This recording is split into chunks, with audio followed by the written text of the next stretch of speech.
Therapy Chat Podcast, episode 202. This is the Therapy Chat Podcast with Laura Reagan, LCSWC. The information shared in this podcast is not a substitute for seeking help from a licensed mental health professional. And now, here's your host, Laura Reagan, LCSWC.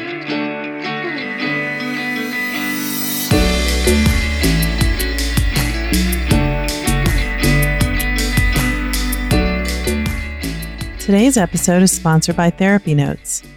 When it comes to keeping your practice organized, you want software that's not only simple, but the best. I recommend Therapy Notes. Their platform lets you manage notes, claims, scheduling, and more. Plus, they offer amazing unlimited phone and email support, so when you have a question, they're there to help. To get 2 free months of Therapy Notes today, just use the promo code TherapyChat when you sign up for a free trial at www.therapynotes.com.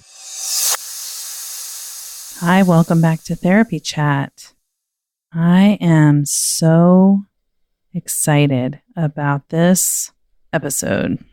My guest today is someone who is doing fascinating work that ties in so closely with what we've been talking about on Therapy Chat. Mark Wolynn is the director of the Family Constellation Institute in San Francisco.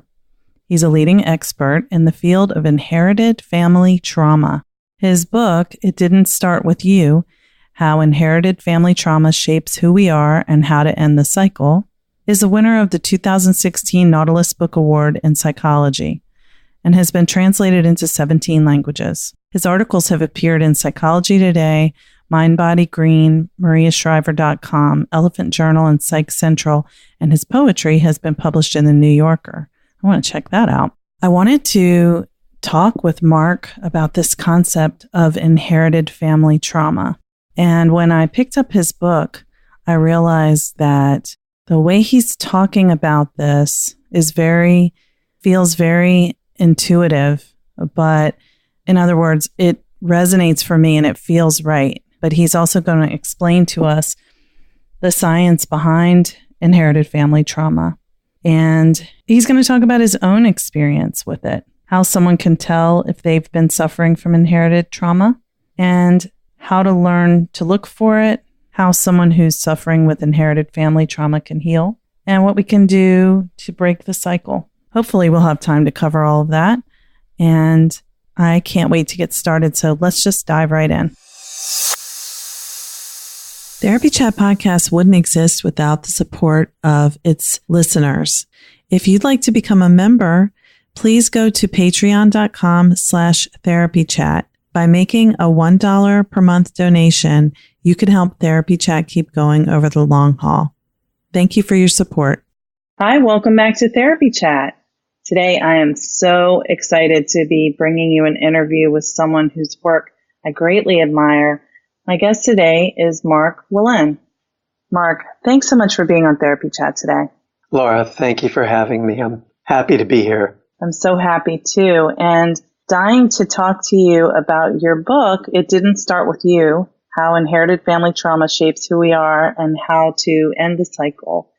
But before we even start talking about the book, can you just, if you could, will you please start off by just telling our audience a little bit about yourself and your work? I see myself as the guy that holds the flashlight. So I hold this flashlight and I'm looking with a certain view at a certain phenomena, which is the unexplained symptoms that we think are ours. You know, we walk around with these mysteries, these fears, these anxieties, these phobias, these obsessive thoughts, these depressions that we never get to the bottom of. And we can't separate ourselves from what we carry. These pieces, as we're now learning, could be biologically inherited from our parents and grandparents. And we never think to question. We don't make that link. We think we are our symptoms. So many of us have this mystery. And I started to notice this years and years ago, when I first started to work with people. I remember It's funny. I think I'll tell the very first case that led me into the direction of inherited family trauma. Oh my goodness. Probably about 25 years ago, I was working with many self-injurers at the time, many cutters. Mm-hmm. And one particular woman that I worked with, she was 24 years old. I'll call her Sarah for the sake of the interview. And Sarah would cut herself in an extreme way. It was different than the other cutters that I worked with. She would cut so deeply into her arms and her legs and her abdomen that she would cut a vessel and start to bleed to death. And her parents would be horrified, and they'd rush her to the hospital because she was bleeding profusely. And once they stopped the bleeding, they saw her as suicidal and would put her in a psych ward for weeks at a time. And so she comes to work with me once. She was one of the cutters I was working with. And when she got out of the psych ward, and again, the backdrop, I knew nothing about inherited family trauma back then.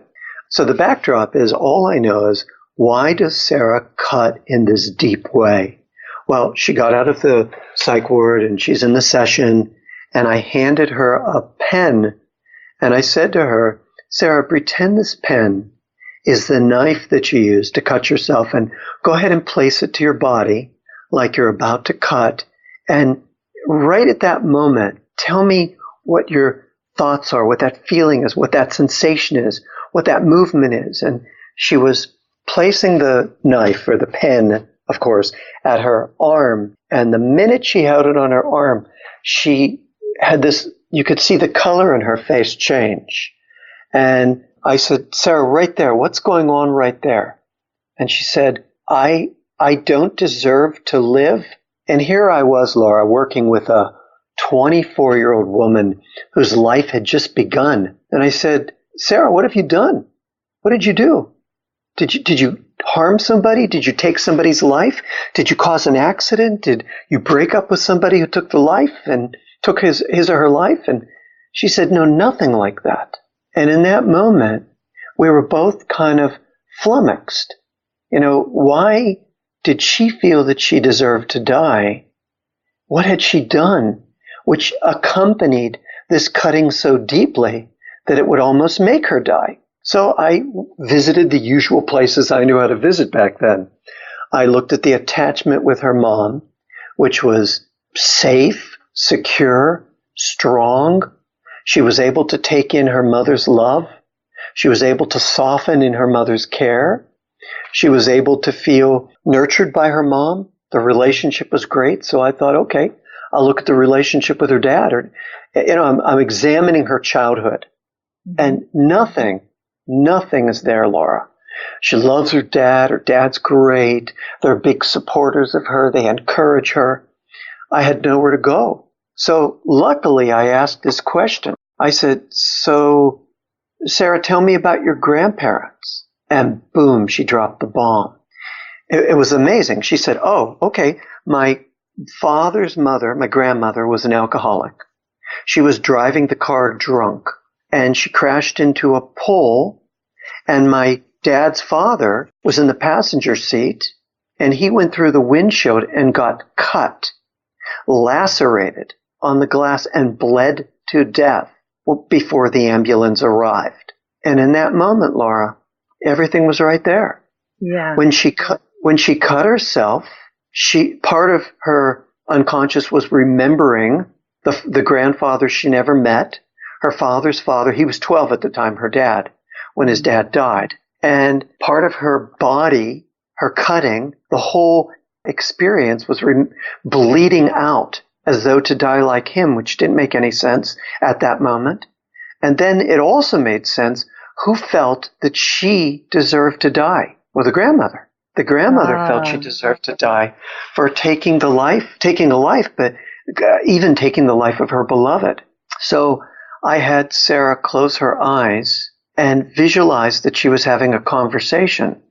At this point, I was a hypnotherapist, trained in Ericksonian hypnotherapy, and I had her close her eyes and have a conversation with her grandmother and grandfather. And so the question, I had her I said, tell your grandfather what you're doing. And she said, well, I'm cutting myself, Grandpa, and I'm almost bleeding to death.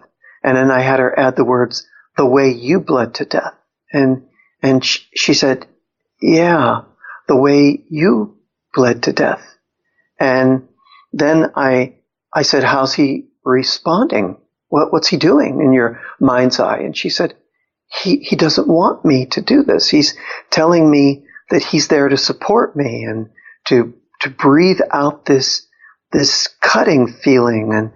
And then I had her look at her grandmother and say, Grandma, when I cut myself like this, I feel it's me who deserves to die. That I need to die. And I can see that's how you must have felt taking Grandpa's life. And I said, so when you tell her that, what's she doing? And she's saying, and Sarah said, well, she's supporting me too. She's saying, every time that you have this feeling to cut, to find that feeling in your body. And so I'm helping Sarah to find this feeling, the urge, the impulse, right before she feels the need to cut, which is, for her, it was a sinking feeling, a feeling of dissociation and sinking, and to find that feeling, put her hand on that feeling, and breathe it back to her grandmother and her grandfather, who she now felt as guardian spirits blessing her to not do this.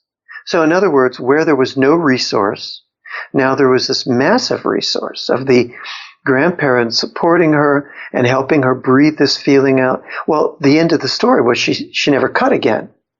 But just to make sure, I had her bring her dad into the next session. And I worked with him while Sarah sat on the couch, because he was a 12-year-old boy who would have been grieving the death of his father, but the grief would have been thwarted by the anger at his mother. So I had him see what was behind his grandmother, what made her an alcoholic, and he could see that she was given away as a little girl to foster care. So he was able to develop compassion for his the father, his mother, and he was able to grieve the death of his dad. It was a beautiful session. At the end of it, he stood up in front of Sarah and said, you know what? You leave this with me. I've got this. Oh my gosh. And, it's powerful. So I learned everything in that moment in a way that I, discovered that our traumas aren't just our childhood traumas. They can also be our family traumas. And right after that time, I sought out the brilliance of Dr. Bert Hellinger. He just died. I would call Bert my greatest teacher. And Bert is the father of family constellations, where Virginia Satir would be the mother of family constellations. Bert Hellinger would be called the father of family constellations, and has brought a great amount of healing through that method into this world. Oh my gosh. Thank you so much for that beautiful story about working with that client and her father. And I was hanging on every word. I must ask, very practical part wants to know, is that a normal 1 hour long session, like a 45, 50 minute session? Or was that like a longer, I know it was 2 sessions you were describing, but. Yeah. Yes. I give 90-minute sessions. Okay. But in that 90 minutes, it began with Sarah holding the pen to her arm and to uncover the impulse, the sensation, that urge, that unfinished business that we have in our body at that moment when she cuts, because I could see that when she cuts, she goes into a trance. She dissociates. And so what is beneath that trance? There's so many things beneath that trance. There's this whole family history that we carry in our bodies and in our psyches that passes generation to generation. We have these unfinished family business lands in our lap, especially when people don't talk about or ignore or push away or exclude, the people who've caused pain or the events or the feelings that they don't want to feel. And when we push these things down or push them away, they always find a way to rise to the surface. Yeah, that is so powerful. Okay, so I guess, what I wanted to ask you, I'm sort of thinking that you've touched on it, but how really can trauma be passed on from parent to child or through generations? We know behaviorally, and we know in what maybe doesn't happen, or the repetition of abusive behaviors and things like that. But this is more than that. Yeah. We have to look at the science because it's there. So when a trauma happens to us, it changes us. Literally, it changes us. It causes a chemical change in our DNA. And this can change how our genes function, sometimes for generations. So technically, there's this chemical tag that wraps around the DNA that tells the cell, hey, this terrible thing just happened. So in order to best survive this trauma, let's use or ignore or activate or silence or turn up or turn down these certain genes so we can better deal with it. And then the way our genes are affected, this will change how we act or feel.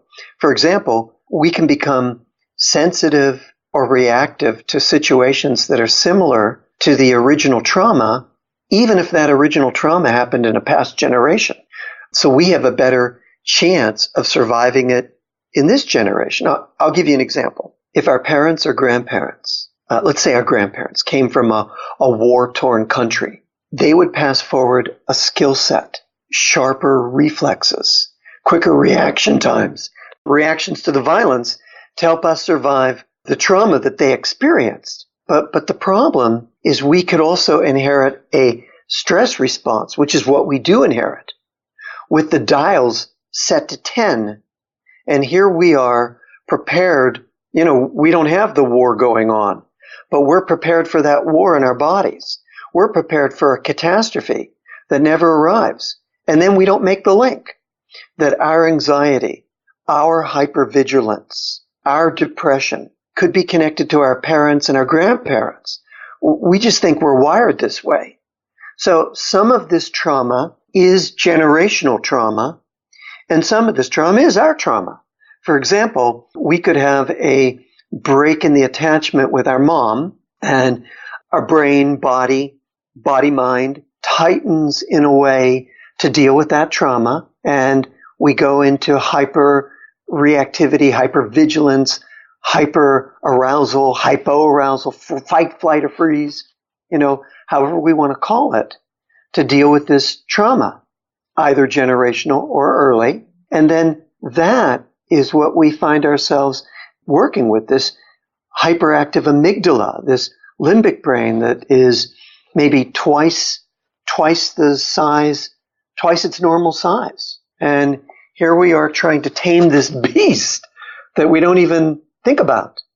In other words, our amygdala is always scanning for threats, as we know, and finding them even in non-threatening situations.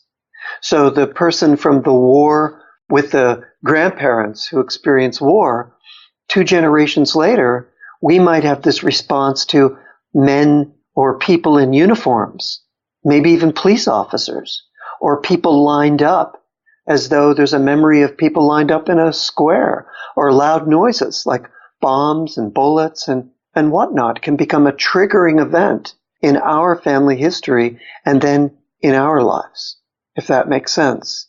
And that we don't think to question, we think it's us.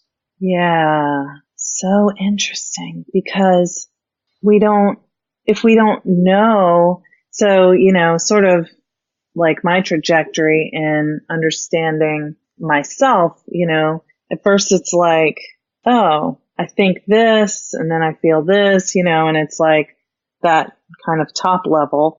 And then getting into like working with the trauma that we hold in our bodies, whether it's developmental trauma or like shock trauma. And then, but there's still some element of, for example, with your story about Sarah, her internal message was, I don't deserve to live.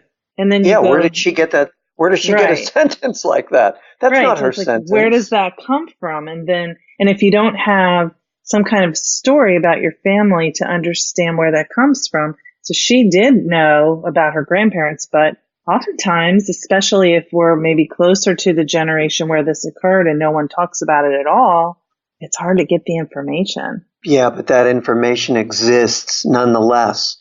It exists in our trauma language. I'm sure that if we're going to go into my work, we're going to talk about this nonverbal and this verbal trauma language. Because even if we don't know the information, it lives in our physical and emotional symptoms, specifically the physical or emotional symptoms that show up at a particular age or that show up after an unsettling event. For example, people always ask me, well, if I don't have anybody in my family who's talking, my parents keep the information quiet, or everybody's gone, or I'm adopted, or so then we can still find this information because I teach clinicians how to take a verbal, nonverbal trauma language case. And we're looking for the symptom picture. We're looking for the fears and anxieties that strike when we reach a particular age. Often it's the same age that something traumatic happened in the family history. Or we look for the depression or the destructive behaviors that arise after a situation that's similar to a trauma in our family history, even if we don't know anything about it. This is what I'm describing as the nonverbal trauma language. And it's also mirrored in our relationship struggles and the repeated way we deal with money and success. And it all forms a breadcrumb trail that when we shine this flashlight onto our symptom picture, onto this trauma language, and learn how to follow it, we can pretty much tell what happened in the family history, even if we don't know what happened. For example, something happened at age 30, because that would be the age that I had that choking response. I'm making this up. Mm-hmm. That choking response in my throat, and that's when my anxiety symptoms came on. And then all of a sudden we know where to look. So we start to ask the right questions. Mom, Dad, what happened to you around the age of 30? What happened to Grandma and Grandpa? Or what happened, I'll give you a typical example. Mom and Dad start to break up at age 27 or after 8 years of marriage or when we were 8. And then we break up with our partner either around age 27 or after 8 years of being with our partner or when our child was 8. You get it?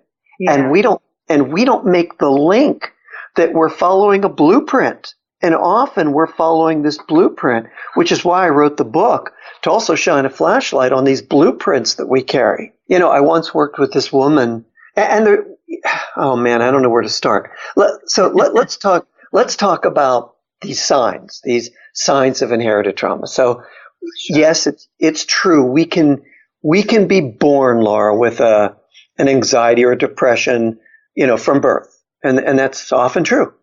And we never think to separate it from the events of the previous generation. We think it's ours, and it might be.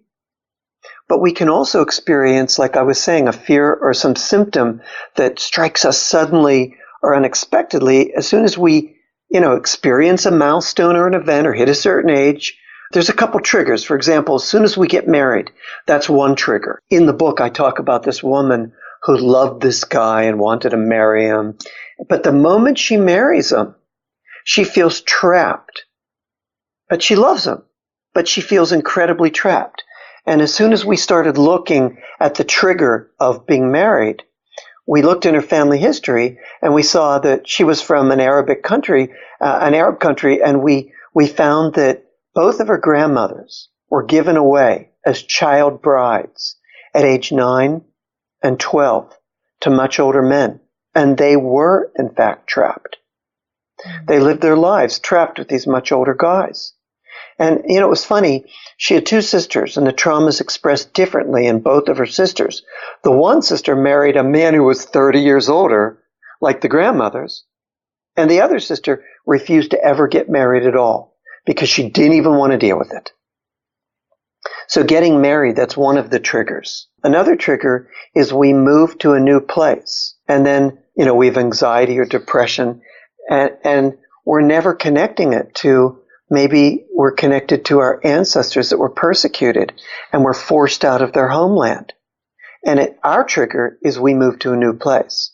Or here's another one. We get rejected by our partner, and then the grief we have is insurmountable, Laura. But it takes us back to a much earlier grief, maybe our grief of having a break in the attachment with our mother.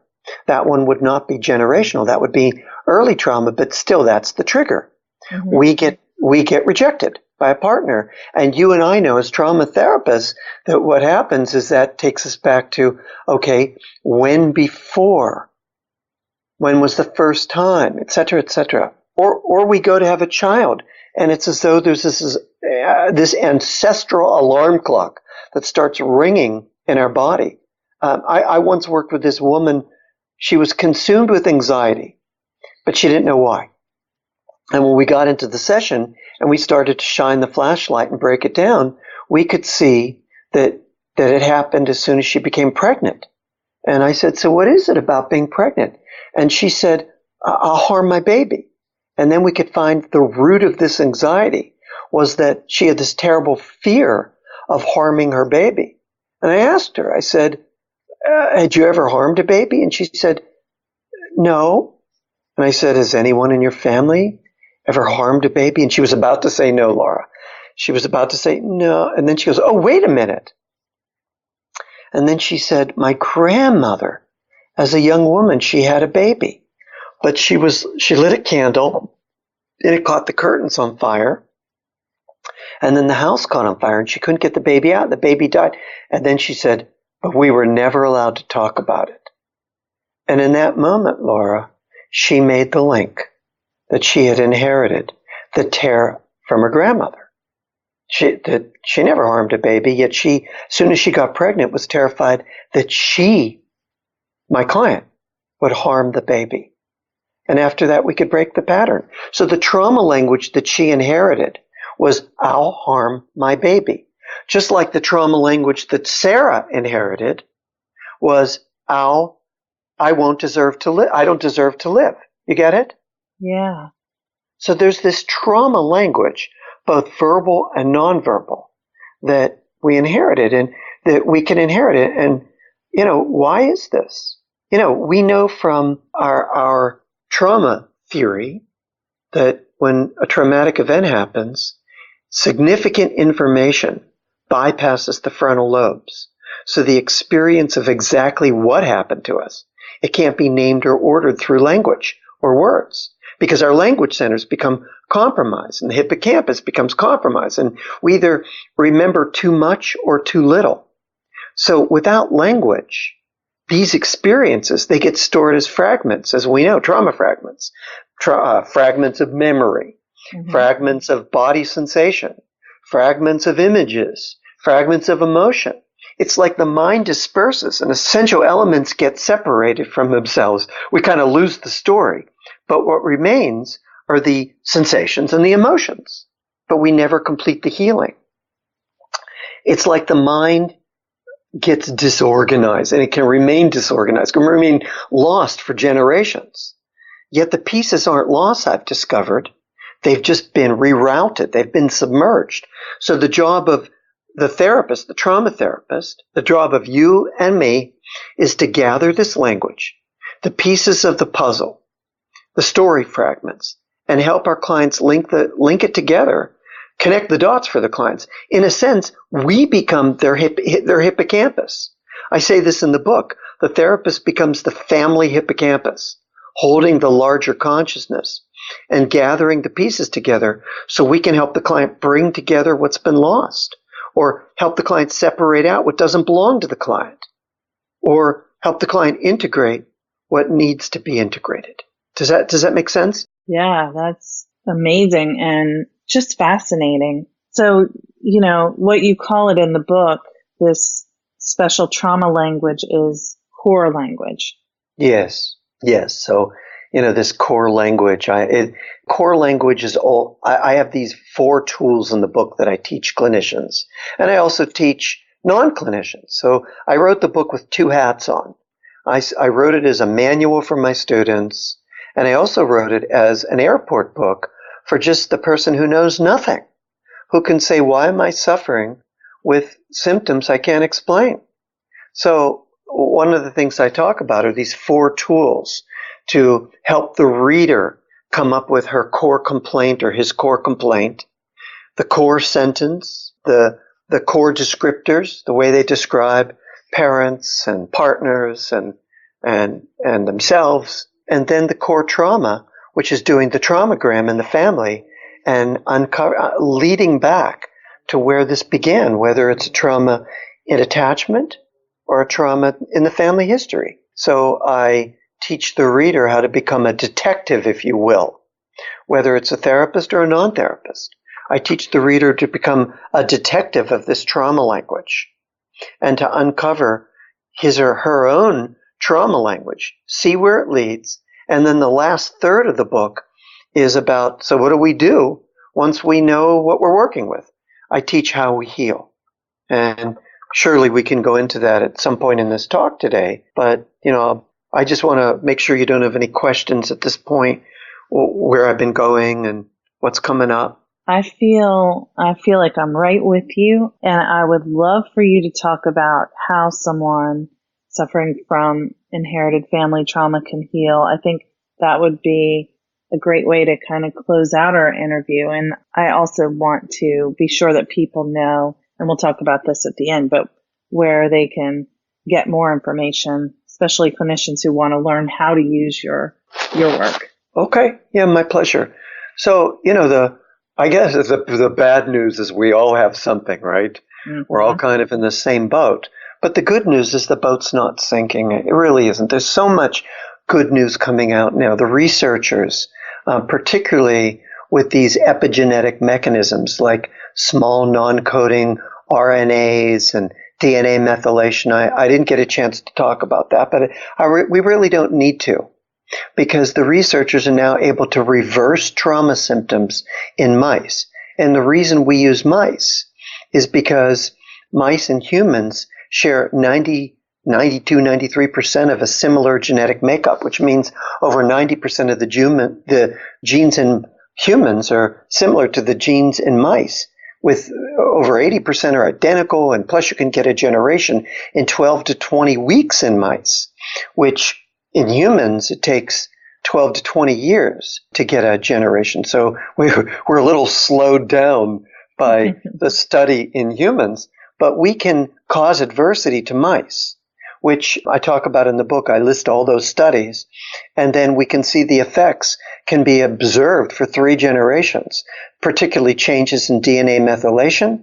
These are some of those epigenetic mechanisms I was talking about, or small non-coding RNA molecules that influence the RNA and change gene expression. So what they've found now is they traumatize these mice, and then they untraumatize these mice by exposing them to positive experiences. And this now can change the way the DNA expressed negatively. It can change the way the DNA expresses so it starts to move in a more positive way. Technically, it can now inhibit the enzymes that cause DNA methylation and histone modifications. Those are 2 of the cofactors in these epigenetic generational trauma, in these epigenetic inheritances. So one of the researchers I like a lot at the University of Zurich, the Brain Institute, a woman named Isabelle Monsuy, she would traumatize mice by separating them from their mothers, and then she would measure the effects, and she could see them for 3 generations. Now she takes the traumatized mice as adults and puts them in positive, low-stress environments, and then their trauma symptoms reverse. Their behaviors improve.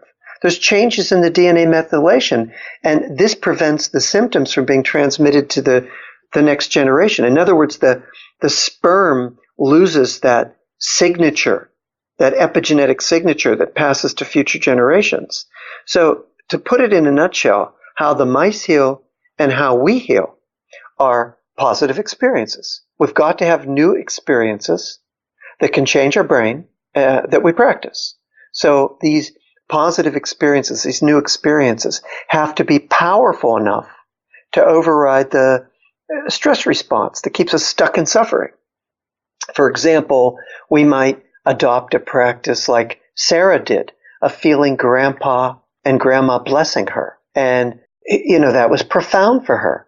I told her, every time that you feel this impulse to cut, you can cut if you need to, but take a minute and feel that feeling that we discovered, this feeling of I need to die, and feel your grandmother there in the spirit world blessing you, which she did. And the impulse to cut was competed with. There was competition for the old way with this new way of, I feel good. I'm being blessed.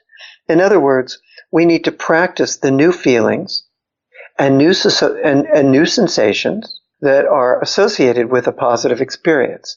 And then in doing so, and these can be anything, like I talk about in the book, experiences of receiving comfort or support like Sarah received from her grandparents, or feelings of compassion or gratitude, or feelings of generosity or loving kindness, or practicing mindfulness. Ultimately, anything that allows us to feel strength and peace inside.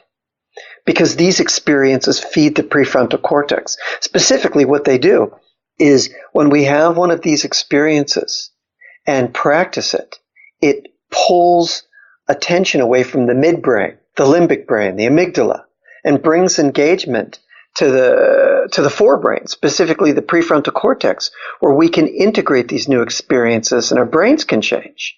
For example, we would practice a positive feeling, and then in the positive feeling, by doing this, we're not only creating new neural pathways, like new neural structures, but we're also stimulating the release of feel-good neurotransmitters in our brain, like serotonin and GABA and dopamine. Or also feel-good hormones are being released, like estrogen and oxytocin. Even the way the genes express, Laura, they start to move in a more positive direction. As I said, the mice were not passing forward that fearful or stress-related epigenetic signature to the next generation by practicing positive experiences. So even our genes can begin to function in an improved way. And this allows us to break the trauma pattern. Wow. That's amazing. And I mean, it's beautiful. It's fascinating. It's hopeful. There's studies this Isabelle Monsuy is doing even as we speak. She's looking at the blood and sperm samples of the survivors. I don't know sperm samples, but I know blood samples for sure. The survivors of the 2015 Nice terror attack, when that guy drove the van on the pavement and killed almost or over 80 people. I don't remember the exact number, but she's finding correlations in the blood samples of those people who survived that trauma and the mice that she traumatizes. And we're able to say, well, what's positive for the mice and what's positive for humans? And she's able to say, this trauma lives in our body as an epigenetic adaptation. She's looking also at the blood of Pakistani orphans right now that have had very chaotic early years. Maybe their dads were killed and maybe they had breaks in the attachment with their moms. But similarities with the mice that she separates from their moms. That's what she does. She causes these unpredictable separations from the mice babies and the mice mothers. And then she was able to observe that there were changes in the levels of fatty acid in the orphan's blood and the saliva that mirrored the changes in the traumatized mice. As well, she found similar small non-coding RNA alterations. Those are those epigenetic mechanisms, those epigenetic alterations that were similar biomarkers in mice and in these orphans. So we're able now to even look at the trauma studies that we do with mice and correlate it to humans. The field is brand new. It's so interesting. It's changing all the time. And on my Facebook page, I list all the newest studies. This is what I do. So people can see hopeful stories and can also learn more about this new field of epigenetics. Recently, I think I listed something in the Journal of American Medicine Psychiatry that looked at mothers who suffered trauma as children. And they found that their daughters were more likely to struggle with depression and bipolar disorder. And I think I also listed a recent Tufts University study that found that men who suffered trauma as children and they went on to have high ACE scores, adverse childhood experience scores, they were able to pass their anxiety onto their children through their sperm. And that I think was the first study that showed that human sperm mirrored the same changes, that same non-coding RNA changes. That's genetic material that regulates gene expression found in mice that were traumatized as pups. I don't know. I had to read so many papers and understand what RNA is and DNA is when I wrote my book because I wanted to make sure the science was correct. But RNA is basically copied from DNA. It acts as a messenger, and it tells the cell's ribosomes to produce specific proteins, which can change the gene expression. But the cells also contain what are called these small non-coding RNAs that don't produce proteins. But what they do is they piggyback on the messenger RNAs, and they interfere with or they amplify the function of RNAs, causing more or less of these proteins to be produced, causing gene changes. And this, Laura, this is what's passed generation to generation. Stress responses, gene changes. So when we look at the science, we are receiving from our parents and grandparents signals, biology, from their traumas. We're receiving our parents and grandparents' stress responses, our parents and grandparents' gene expression changes. And that's what we're passing down to our children. So, in hindsight, or not in hindsight, in foresight, do your own work, do your trauma work, tell your kids what happened. You know what I'm saying? We've got to do our own trauma work. So our kids are free, basically. And then we've got to tell our kids what happened so they're not wondering why they are the way they are, because that's what's going on. Our kids are walking around never knowing why they are. So when people, why they act this way, why they feel this way. Yeah. So pretty much, if we have another minute, do we have one more minute? Sure. Because I'd like to just say that if we or one of our kids are struggling with something we can't explain, depression, anxiety, OCD, phobia, some destructive behavior, it's going to sound funny, but shake the family tree, see what falls out. What secrets have been hidden? What stories didn't get told? What traumas never healed all the way? And then our job is to not only heal the traumas in ourselves, but talk about the traumas in our family and try to work through them so they're not passed down to our kids. Because the more we know about these traumas and the more we talk about them, the more we're able to bring answers, relief to our kids and to their children who could be suffering without a clue as to why. I've found that if we ignore the past, if we ignore our trauma, it can come back to haunt us. Yet when we explore it, we don't have to repeat it. We can break these destructive patterns. And then lastly, we've got to have an experience that touches us. We've got to have some sort of new experience, positive experience that has meaning for us, that touches us in some way, and then make it a daily practice so we can calm the brain's stress response. Oh, that's wonderful. Thank you so much for explaining this. And I mean, really the way that you've explained it is so clear, and definitely never been able to understand epigenetics to to this depth yet. Not that I have like, oh, now I get it all, but that was really helpful, and how we can heal and what to look for. So this has been wonderful talking with you. Oh, I'm so glad. I'm so glad, Laura. Thank you for having me on your show. I was happy to be here.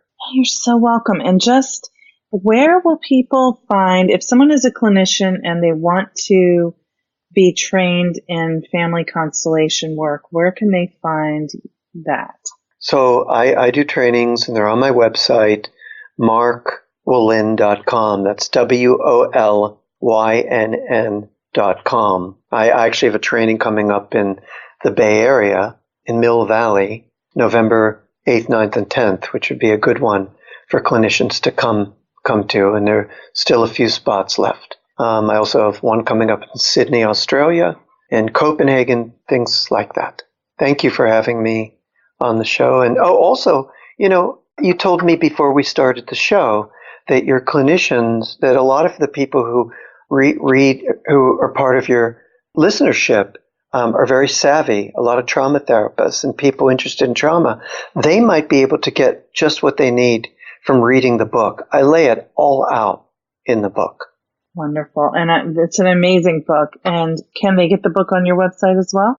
Amazon, Amazon or Barnes & Noble bookstore. It's still on the bookshelves. It's only been out for 3 years, and it does really, really well. It's sold a lot of copies. Oh, that's wonderful. Congratulations. Thank you. I mean, it's a very needed book, and I'm so grateful that I found it and that you agreed to come and talk with us today. So, been my pleasure. Thanks for listening to my interview with Mark Wolynn. I found it very thought-provoking, and I hope you did too. As always, I appreciate your support and listening to Therapy Chat. Talk to you soon. Today's episode is sponsored by Therapy Notes. Being a therapist in private practice, there is a lot to keep track of. I know for me, as an owner of a group practice now with 5 clinicians, including myself, I would not be able to manage my practice without my EHR system, and I use Therapy Notes. And we use Therapy Notes for scheduling, billing, and managing all the clinical documentation. If you're a therapist who's thinking about getting an EHR for your practice, I highly recommend Therapy Notes. Get 2 free months by going to therapynotes.com and using keyword Therapy Chat.